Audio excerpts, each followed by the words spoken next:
સમજો કોઈને શકન બિલાડીઓ ના નડ્યા હોય, કોઈને શકન લાકડો ના નડ્યા હોય. દેશભાઈ પંડ્યા જેદાર જગત ને આપણા શકન જોવા નતા ગમતા.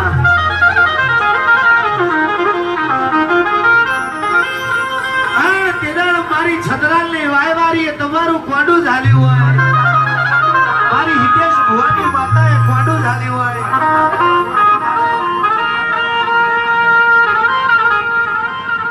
એટલા માટે માં કેલાનપુરમાં તું એ સંતનો દરબાર બોધ્યો હોય.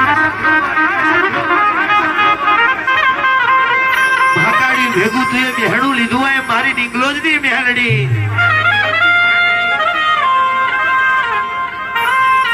મારું રે માગે મારી મેલડી આવે, મારું રે માગે